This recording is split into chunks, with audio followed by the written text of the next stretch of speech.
Hello and welcome to episode 6 of Christian's Political Talks. I am your host, Christian Crouch, and today our special guest was in the Australian Army for 7 years and has 2 bachelor's degrees from his time at university. Now he is the Great Australian Party No.1 candidate for the Senate seats of New South Wales for the 2022 federal election, Mr. Matthew Hopkins. How are you doing today? Oh, Christian, I'm great, mate. And thank you for inviting me onto your show. Thank you very much. And congratulations on your podcast and your show. Well, thank you. I appreciate every little bit helps. So we have apologies from your number 2 candidate on the ticket for the Senate, Mr. George Nohra. So he couldn't make it today due to prior arrangements. So why don't we... Yeah, George is a very busy man. He's a small business owner in Western Sydney, construction worker. Now, George is what I call a true freedom fighter. I'm sure everyone's heard of the Kassam versus Hazard case that was run in the New South Wales Supreme Court in September 2021 to challenge the vaccination mandates. Well, George was second plaintiff in that case. And George has, Mr. Nora has stepped up again, same with Munir, Kassam and Yelena. And we currently have a special leave application before the High Court to appeal the Supreme Court decision. So the questions of law, lawfulness of various health ministers and chose is still to be determined definitively. So first off, why don't you tell us a little bit about yourself? Okay, that's always the hard question. I'm not really, Christian. I'm not really one for self-promotion. So this political game, which is a lot about self-promotion, is it doesn't come naturally to me. I prefer to sit in the shadows and do the work. That's more my style. You mentioned I started out as a young man as a infantry soldier, and that was quite an education. I still have some lifelong friends from that, some incredible experiences, and I certainly learned some good life lessons. I think I must admit I was a better sportsman than I was soldier, I think. But nevertheless, then I kind of outgrew the army a little bit and decided I'd like to put my efforts towards important issues, make my time count. So I have a degree in environmental management from the University of Queensland, focusing on geography and earth sciences. Very interesting. I like traveling and nature and all that kind of thing. So, but it became pretty obvious. I worked in the public service, and it became pretty obvious that really it's the law that does determine things. So I decided to become a lawyer, and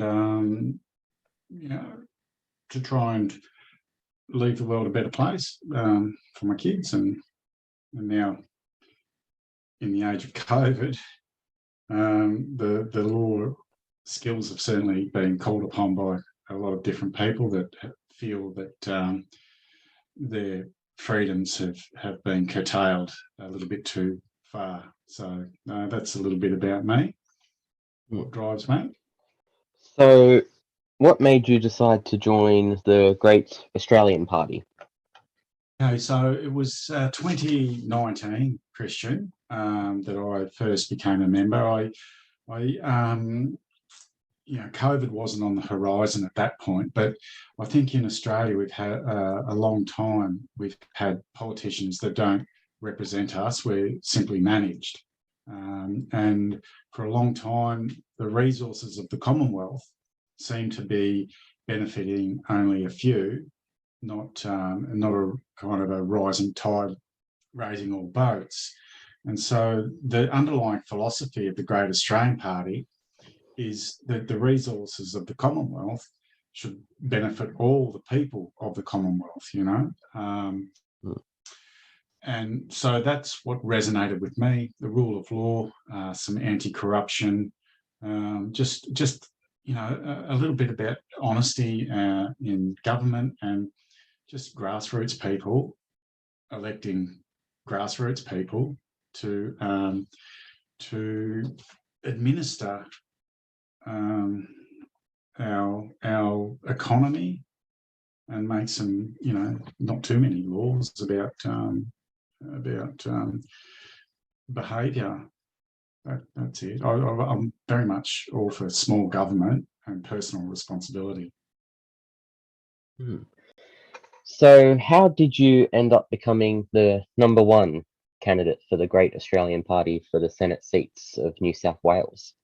Well, I guess, there's a little bit of loyalty that goes both ways. I've been loyal to the party because I've got no reason to not be. And the party's shown me some loyalty. I stood at that 2019 election.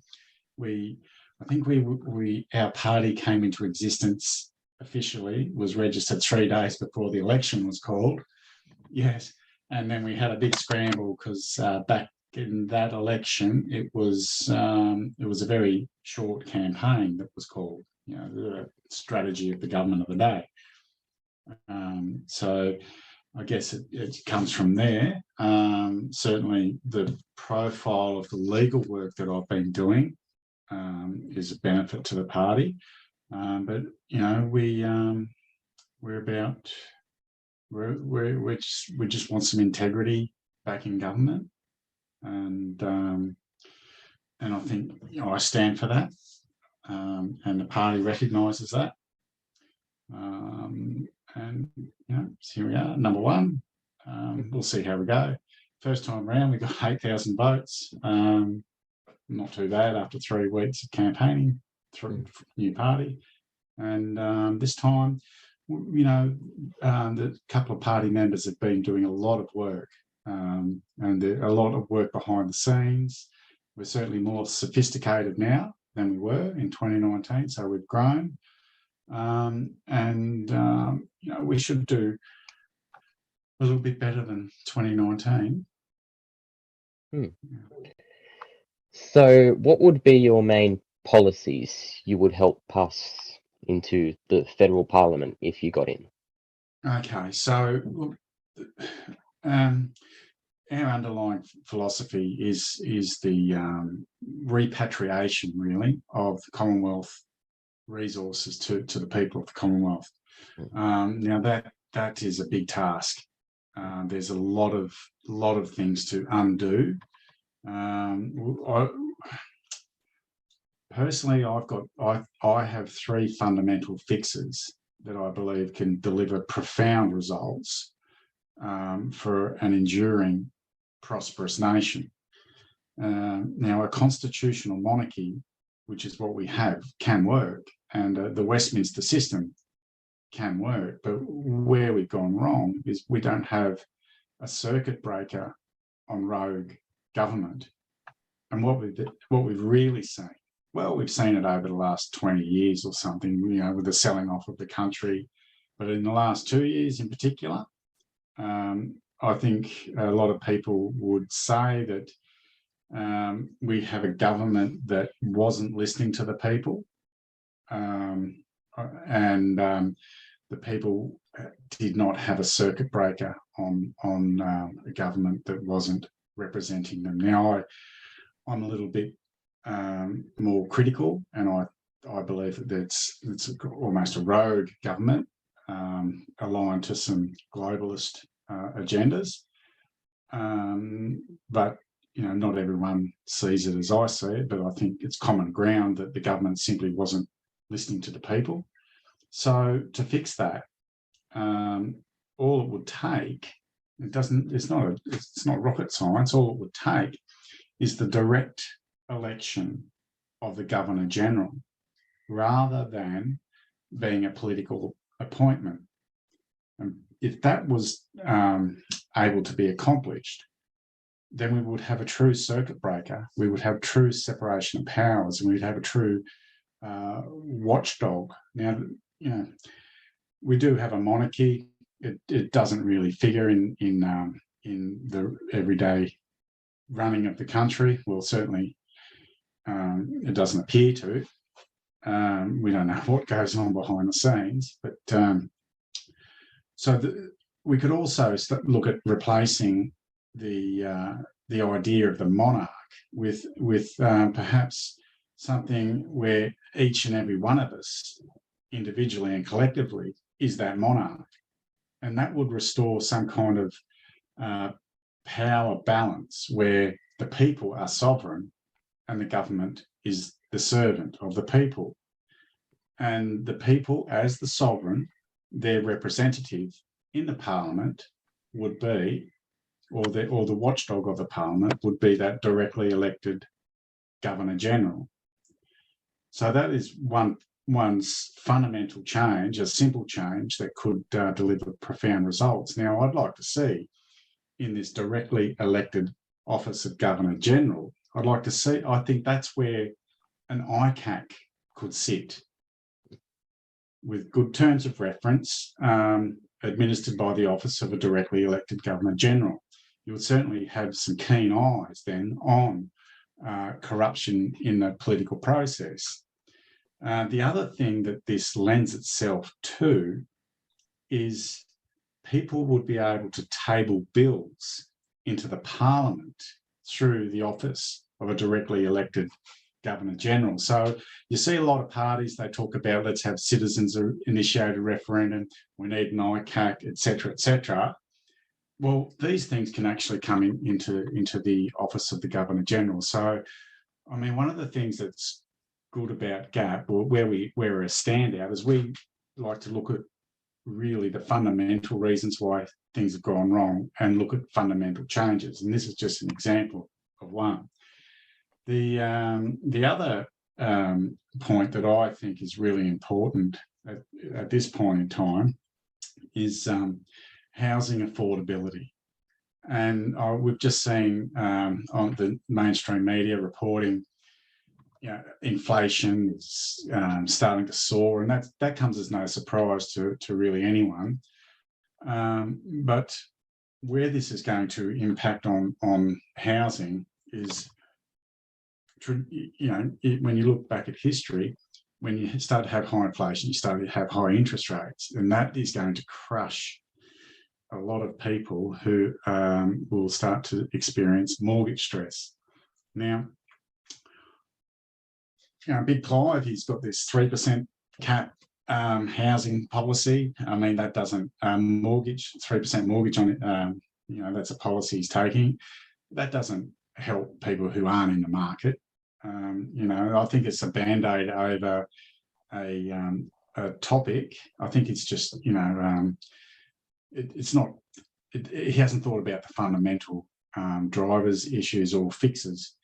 Now, I can't see why, and we've had it before, why residential owner-occupiers with a mortgage can't access either the Reserve Bank cash rate or Treasury bonds. We don't have to look too far back in history to see where Treasury bonds have been used to allow people to buy property. It was used, that mechanism was used in the war services loan. So there's precedent there. So if residential owner-occupier mortgagees were able to access the Reserve Bank cash rate or the Treasury bonds, then we can cut out the commercial bank. We don't need them. They don't need to be in the residential mortgage market. And this market is worth $500 billion a year. And really, all they are doing is buying interest at a very low rate and then clipping the ticket on the way through as they pass on those interest rates. And our big four banks majority shareholders of our big four banks are bigger international banks. So really what is going on is the interest on that $500 billion mortgage market, residential mortgage market, the interest is just going offshore. Now, if we can cut the commercial banks out of this, then that money stays in the family budget. That money stays in our economy. So it delivers better outcomes financially for families, better financial outcomes for society, and there's flow-on effects, because housing, there's nothing more important. Well, you know, it's right up there in terms of importance for secure housing. If you have secure housing, you have a decrease in crime. You have a decrease in crime, you have a decrease in the cost of policing, courts, all those. So there's a lot of flow-on effects. So what GATT really tries to do is fix the fundamental so the periphery can take care of itself. Now the third one, I don't want to bore people to death, but the third one is taxation. This is another key issue. Now, we're unlikely to get a seat in the Senate, particularly in New South Wales. There's a couple of states that we're a little bit stronger, but what I see my role here in this election is to get some fundamental thoughts and conversations out into the discord. Now, taxation, in particular personal income tax, it's inefficient, it's inequitable, and it's completely unnecessary, okay? If you were to simply remove all personal income tax overnight, the money doesn't disappear, because the money circulates within the economic system. So when people say, well, how are you going to pay for things if you abolish income tax? Well, you say, well, the money is already in the system. All taxation does is it takes a dollar from someone that created that dollar and distributes it to someone else. So the money's still there. So all we need to do is really just think about how we collect revenue and distribute it as the money circulates, and we can get that tax burden off the back of the working class people and of small business. And we're only limited by our imaginations on how we direct some of that money that's in circulation to pay for services. So I think those three things are pretty, they're fundamental changes that can deliver profound results and would help to ensure an enduring, prosperous society. Yeah. Well, I think that's what everyone wants deep down as well, lower taxes and better services. So if you can make it work, then it's definitely a plus. Yes. So why should New South Wales put number 1 in your box, the Group P box, that's where you guys sit, for the Great Australian Party, on above the line? Why should people put you first? Well, to be honest, Christian, I've had a look through the ballot paper, and I'm the standout candidate to go into that Senate and fix the problems that poison our nation at this current time.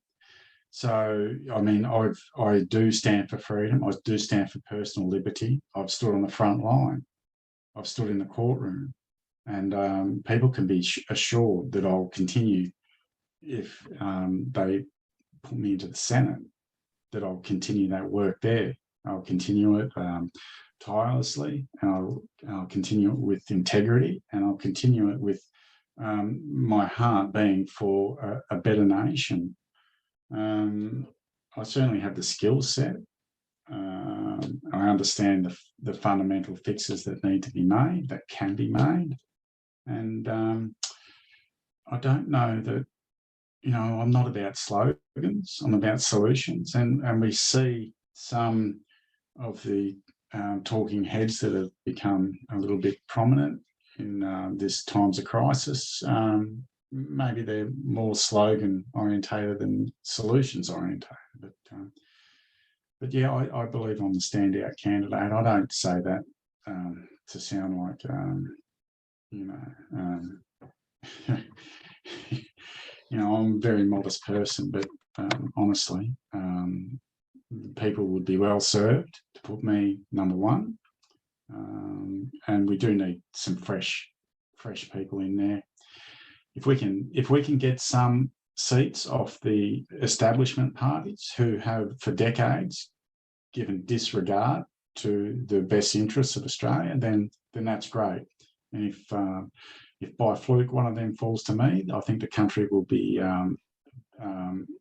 well served. So obviously when the Senate ballot comes into place, there's the above the line where you have to number it from 1 to 6 is the recommended minimum of what you have to do. Then there's also below the line. So like for yes. it'll be you in the top, and then below you will be George. So right. Do you prefer people should vote above the line, or do you reckon people should vote below the line? Oh, look, if people are engaged enough to vote below the line, that means they're having a look at the candidates, and I would encourage that. Really, go for it. Please do some research, see what people have stood for, see what they've done, look behind the policies, and really see who you are giving your vote to. There's some people, on the lower end of some of the bigger catalogues of names that are more deserving, in my opinion, than those at the top of the catalogues. But if people are inclined to go below the line, fantastic, because that encourages me. That means they're engaged more in the political process. But having said that, above the line can be just as effective.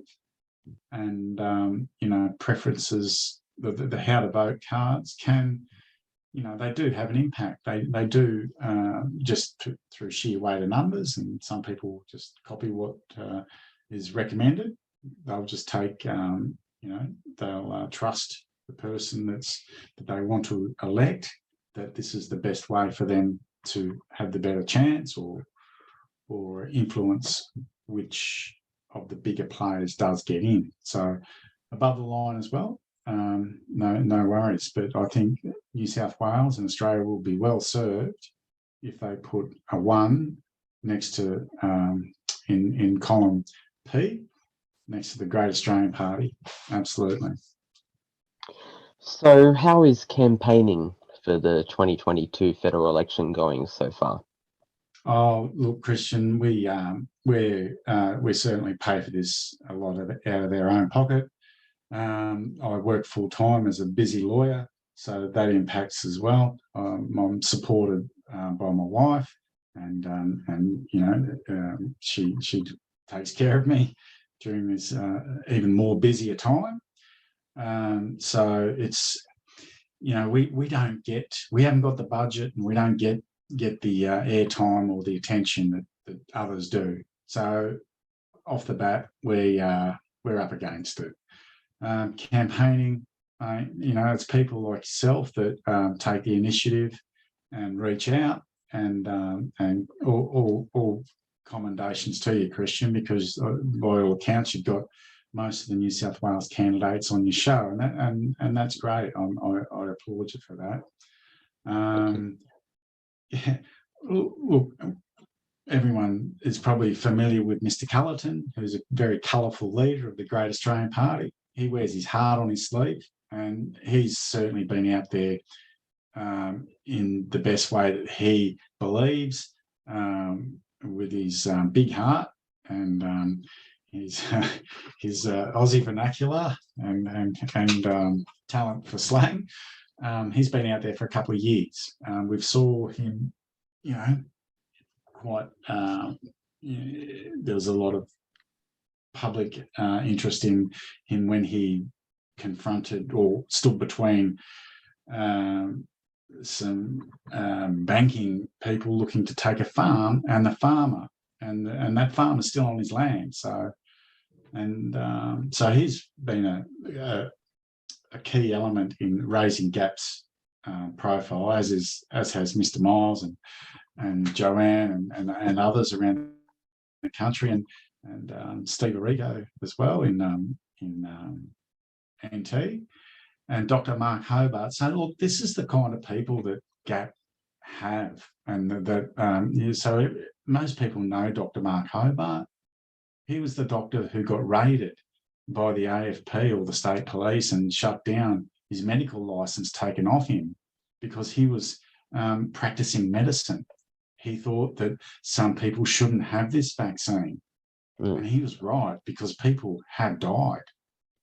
And his license was taken away from him. Mark stood up. He's down in Maribyrnong in Victoria. He's a wonderful guy. He's just a dead set gentleman, just a lovely, lovely bloke.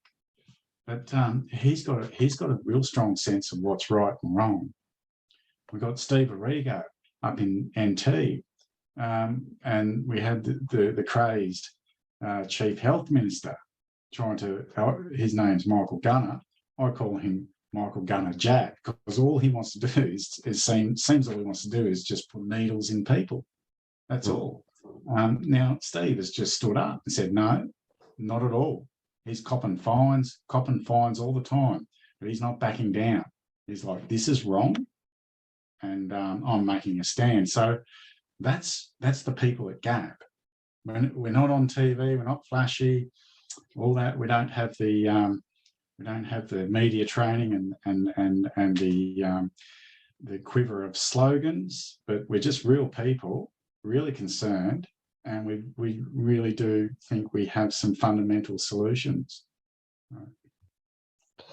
Well, yeah, that's the beauty of Australia, and it's, well, the freedom of democratic liberal, the democratic liberty, I should say, for we can, vote for anyone we want. So we're not under any strict, how would I put this? Not under, say, for example, North Korea. They don't have a voting system over there. They just they're under a strict authoritarian dictatorship. That's the word I'm looking for. But so here we're lucky. We get to vote whoever we want. So there are a bunch of people, like, for example, on the lower house ticket for me, I have 7 candidates in my area. So I can vote for whoever I want, who I believe will put the country first. Yes. So we're not at North Korea yet, but look, there's been some worrying signs for a long time, Christian, and when you see really important issues being debated in the Parliament or the Senate, and you see one speaker saying this is wrong, and you see both Liberal and Labor not in the House at all, I can't think of one off the top of my head, but certainly a lot of the digital surveillance bills that have been passed through. If you have a look at who participated in those debates and who just gave it a green light, when you talk about a dictatorship and authoritarian government and no choice, when you've got your two major, or your duopoly on power acting in concert, then you don't have choice. Democracy, or I don't really go on the word democracy, representation is stifled. And that to me is a real threat to the sovereignty of people. And so while we might not have Kim Jong-un or someone of that name and dresses like that at this point, we do have some worrying signs. We need diversity in the Parliament, because without diversity, it becomes homogenised. And if you've got the two big parties, then they're more easily captured than a dispersed representation of the people. So if you had some nefarious, let's just say you were a globalist. So I just say you were someone like Klaus Schwab, all right? Now, I'd just like to say that red, Labor, and blue for Liberal, when you mix them together, you get this kind of Klaus Schwab purple, right? And that's what I'm talking about. Now, if there was a nefarious agenda for globalisation and to kind of a one world government, now I'm not against all that, but I'm against it when it's done by stealth and when it's done for control, not for the betterment of humanity, not to empower the human spirit. Okay, so if that agenda had only two parties to capture, then it's so much easier than trying to capture, dozens of smaller representative voices. That's so. While we're not at a Kim Jong-un Korea at this point, we certainly need diversity. So you believe that we need diversity from the entire political spectrum. So is that what you mean? Yeah, okay. So when I talk about diversity, now I do have that background in environmental science and, ecology. I studied it, I lived it, I observed it. And the healthiest ecosystems that you will find are the most diverse. They're the ones with diversity within them. And how that operates is they consume the inputs, the energy, the resources, but it's recycled. Nothing goes to waste. There is no waste. And it's all about diversity. But when you have a homogenized landscape or monocultures, then you have problems. So if you apply that thinking, maybe that's where my thinking on this comes. But the more diversity you have in a system, then the more robust that system will be, whether it's an economy or an ecosystem. Yes. So do you have anything to say to any other candidates that might happen to be listening to this podcast? Most likely not, but you never know. No, of course they will, Christian, mate. And when you're famous in a couple of years, I'll be directing people to your podcast number 6. Look, I'd say, please, this is about an exchange of ideas, okay? Because that's what we need in that parliament. Now, no one knows everything, okay? And I think a lot of people are put off by the polished politicians or the agenda politicians because they profess to know everything. They profess to be an expert on everything. No one's an expert on everything. What parliamentarians should be is they should be a philosophy that represents the peoples. And when you take an idea into the parliament, then you debate the details and you rely on experts. In theory, those experts are in the public service, but you're not. The politician isn't the expert on everything. They should be there with debating what is put before the parliament, with representing the people that put them there, and the people that put them there did so because of the underlying philosophy of that particular individual. That's how parliamentarians should be, not some, homogenized expert on everything. So other candidates, I just, let's discuss ideas. I've got ideas, and I know that they align with some of the single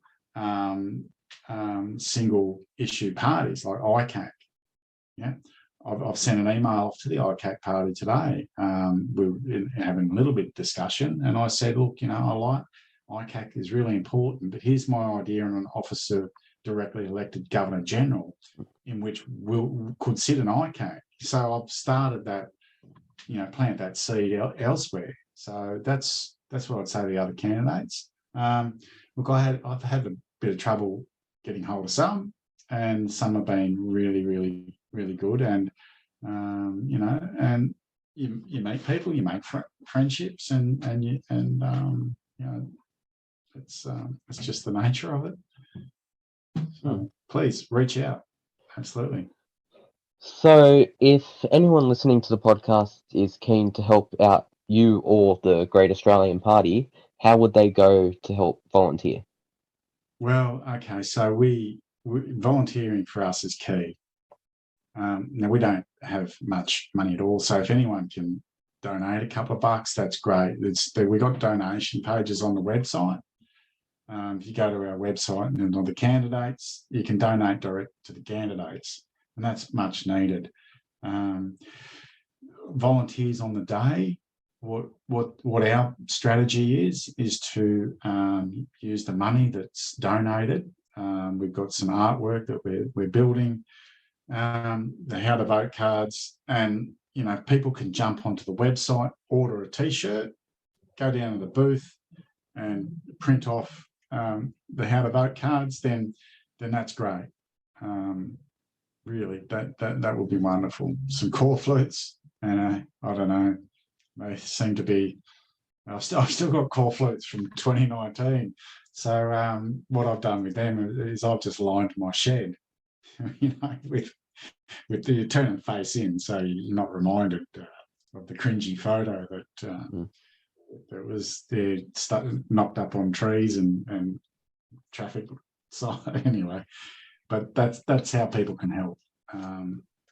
Go onto the website, buy a T-shirt, and buy it now, and then go along on election day and stand out in front of your booth and print out some of the, it doesn't matter, just on your printer at home, print them out, hand them out, and people will see you from Gap. You'll have a how to vote card, and that'd be great. So for the past pretty much 80 years, it has either been Labor or Liberal forming majority government and leading the country. So if that does happen again, which the chances are it most likely will, who would the Great Australian Party prefer formed the majority? Labor, with the leader being, for the Senate being Penny Wong, or Liberal, with the Senate leader being Simon Birmingham? Mate, I think if we're not able to disrupt the power balance structure of this election, then we're in a world of trouble. We really are. We've seen what the Labor states, how they just trampled on. Now, I did a lot of work on the COVID science. Okay, I spoke to a lot of experts around the world, and the measures at no time ever matched the threat. Okay, the threat was negligible. The measures were draconian, and there were treatments available, and both Liberal and both Labor government put the treatments into the poison schedule. They took them off. They took them out of the hands of the people. So there's no treatment. They took the treatment away. Right? They're not going to change. They've got an agenda. They're rolling it out. They do not represent the people. So we need, if we don't disrupt it at this point and get a minority government, that's what we need. We need a minority government. Then we're in a lot of trouble. I don't know which one of those would form minority government. I guess it would be whoever did the deal with Palmer or Hanson, or whoever was able to disrupt. And maybe it's the ICAC issue that would swing it.